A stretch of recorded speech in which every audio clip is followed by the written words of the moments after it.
The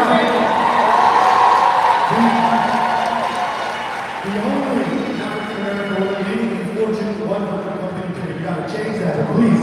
Give it up. I think what's important is that the words of Otis Brown, people see your glory, but they don't know your story. And so how did I become CEO of a Fortune 100 company? First is understanding where I've been. I am first generation full integration. My father's name box is Otis Brown. My mother is an educator. We were short on money, but we were long on love. I know what it's like to open up the refrigerator and only see baking soda. But fast forward, my dad always told me to reach for the moon because even if I missed, I would be among the stars. The power of information, protocol inroads, gave me exposure to corporate America when I didn't even know what corporate America meant. The power of advocacy when Fannie Mae was looking for one intern, but a woman by the name of Valerie said, but there's this other girl, and I was the other girl. And so to be in a position to help more people have a secure retirement comes from a place of knowing what it's like to not have, but have a whole lot of passion, and agility, and resiliency to understand that my history was just the foundation to define the future. And my mom and dad not having that motivation has allowed me to compound the impact around the world. You just used your favorite word, compounding. We're going to be talking about compounding all afternoon long today. Louis, let me go over to you. You've been with BET a lot in your career, coming up on 4 years, but now you're the president. Didn't expect to be. What does that assumed leadership mean now that you happen to have been in it for a little bit over a year? How does that feel to you, and how have you adjusted to become the boss? Well, thank you, and thank you, my consumers in my community for allowing me to be here. On Tuesday, it will be 40 years at BET. I assume this is really being at the top of the brand right now is a privilege and a tremendous responsibility. One of the things we know at BET is that Black people want to be seen, they want to be heard, they want to be understood, they want to be respected, and they want to be served. So we are a service brand right now. Under my leadership, we're here to serve our community, we're here to serve our communities, we're here to make sure that people understand the value of Black community, Black people, Black influence, Black impact. So thank you for allowing me to be here. That mission is at the top of the list for all three of these people for all different reasons, but you don't get to this point in your career without believing in that mission and following it every step of the way. You, sir, look very familiar to me and a lot of people out there. But you decided that you would pursue law. It was a personal decision because of something that happened in your family, mission driven. Tell us what brought you to that decision and how you got it. Well, the first thing I want to say, the most important thing I want to say for this whole weekend in front of this many people is this. If you've been injured in an automobile accident, hurt on the job, or the victim of medical malpractice, all working for people.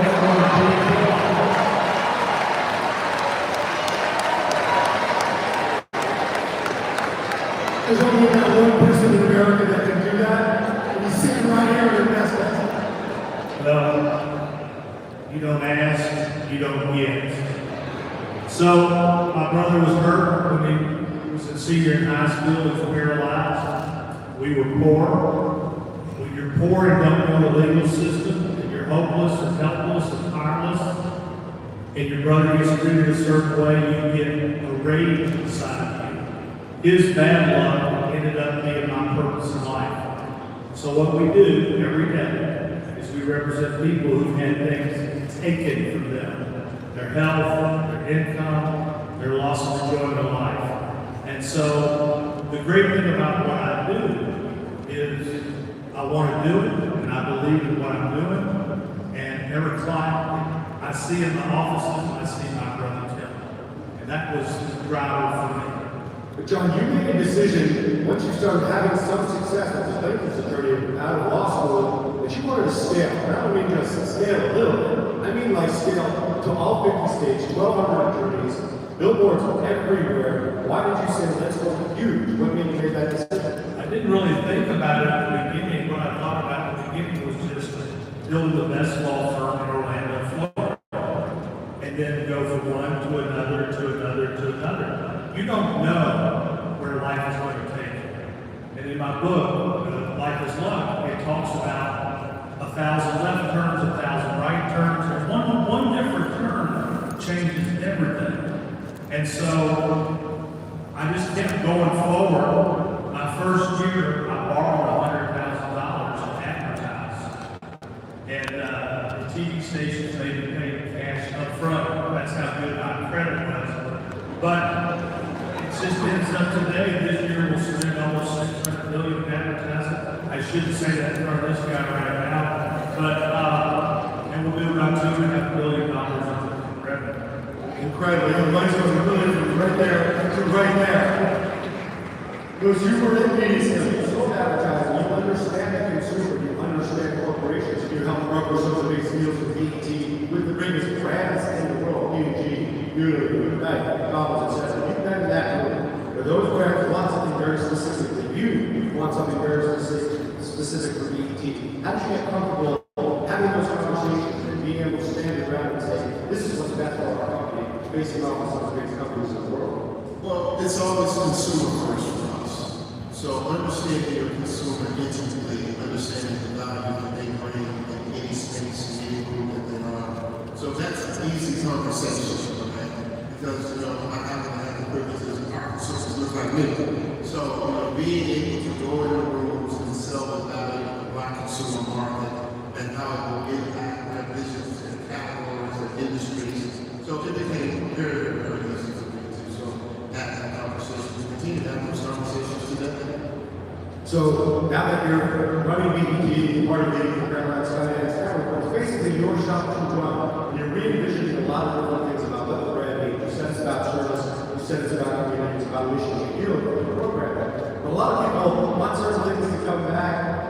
They're ready for some of that old programming that they grew up with to come back. What's the plan in terms of expanding the network and also taking it sort of 2026 and beyond? Well, we've started that plan already. We brought back Carr had been saying for BET for almost 18 years. We brought that back. It's doing tremendous. We're going to get back into music. We're going to lean more to music. So we've got an announcement coming up soon about how we're going to be in the music. I was hoping you'd bring it right here because I'm ready for a little celebrating. So you've been in the back room. You've been getting conversations in the back room. Green room, exactly. So we're going to bring some things back that our audience people tell me, don't read social media. What do? I read social media. So I have focus groups immediately. So I understand what our community wants, what our consumers want. So we're just going to react to that and really try to serve that better. Well, you and I serve in similar times in the investing world, and again, you have your finger on the pulse of people's fears and dreams and concerns and aspirations and worries, and you're trying to steer them in the right direction. But what are you picking up as we go into the back half of 2026 where the TIA clients are going to serve so well? And what is this notion of retirement and having enough means a day? How do you think people feel? What's the vibe? Yeah, clearly when you go to the grocery store, you see everything is more, there's a little stress in the system. For many of us that are in the sandwich generation, you're making that dollar split 5 ways because how many of us are taking care of grandma, mom, dad, auntie, sister, friend, sibling, and we're trying to make it work where we may not have the level of income that we want. But I also think that there's optimism because people are investing in the stock market. I think there's optimism because people are here at InvestFest, getting knowledge and making sure that they can take action, which I think is important. But what I want to make sure as I think about what we all can do, I want to make sure that for all of you that have a W-2, the question that I want you all to ask is, have I maxed out on my 401k plan? If you have not, you have told the company that they can keep some of those points because I'm doing okay. So make sure that you take advantage of that benefit because that was factored in when you put together that job offer. The same for an IRA if you're a small business owner. And the reason why that's important is because I remember when I graduated from college and I was at home talking to Pops and my mom. And at the time my dad worked scanning boxes, driving trucks for over 30 plus years. He had a pension, but when the father showed his daughter the statement, my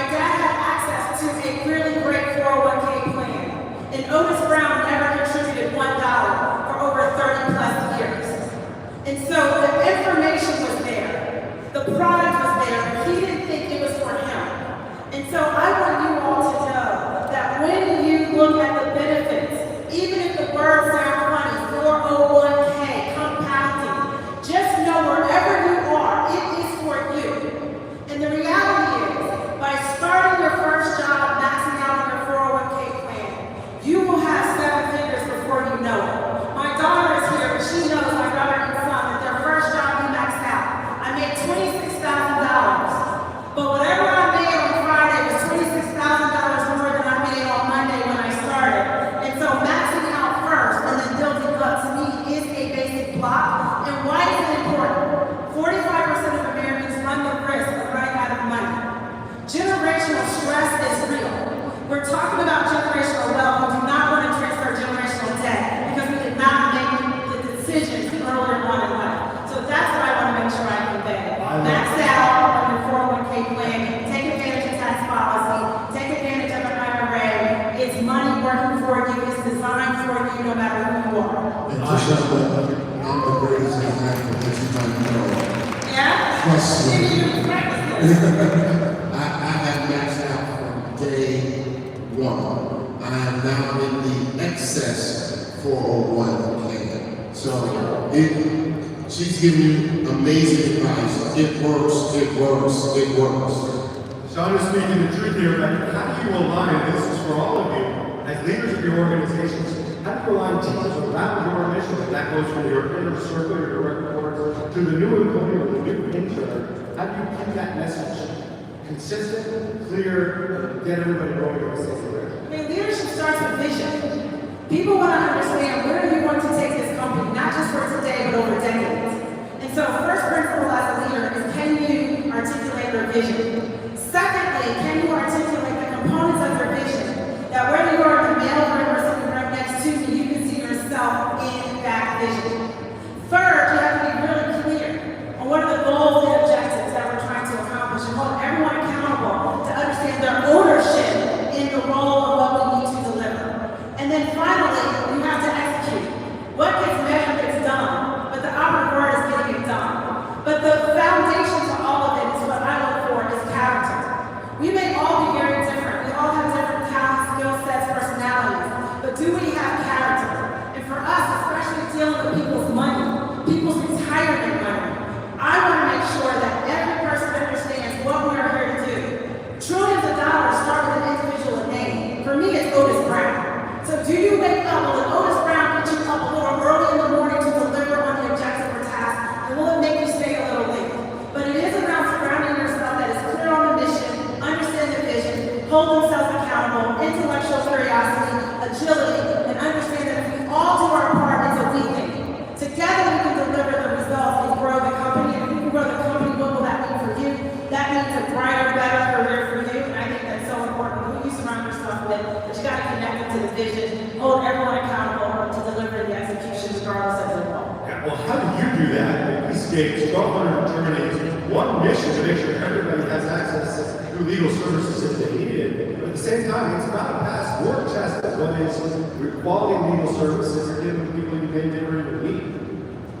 Well, for us, when we're building our firm culture, the main thing that we're trying to do in our organization is make sure that people believe. If you don't believe in what you're doing, if you don't believe in your product, you should do yourself a favor, and you should do your company a favor, and move on. Because if you don't believe, you're never going to be successful. I was talking backstage before I went to law school, I sold yellow pages. Yellow pages, anybody? Yeah, it became Google. It's now called Google. And the reason I was so great at selling yellow pages is I really believe that if you weren't in the yellow pages, you weren't going to do as well. And so what we do is we make sure that people believe. We can figure it out. We know who believes in that. And then when in our business, if they believe that the next thing is, do they have the audacity to ask? We get gigantic verdicts because we believe in our lawyers, we believe in our case, and we have the audacity to ask. And Believing and asking are very important parts of the firm. Lewis, how does that transfer into what you're doing running a media company, which is a different type of business, but at the same time, service is kind of the common denominator? Well, first of all, as a leader, you have to understand it's not about you. It is about others. You also try to assemble a team of like-minded people who believe in the vision that you have. And you have to make sure that as a leader, you're not only selling outside, you're selling inside. Because sometimes you need those people to believe in the vision, and sometimes at tough times, they can kind of forget. And so what we try to do with BET is, number one, to your point, you gotta love the consumer. And at BET, that's just mandatory. It's just like, if you don't love our community, why be there? Why be there? Because we are passionate about everything we do. We're very intentional about everything we do. So I would say that understand that it's not about yourself, organizing like-minded people around, and then making sure that people understand that vision every single day, no matter what the environment is or what the obstacle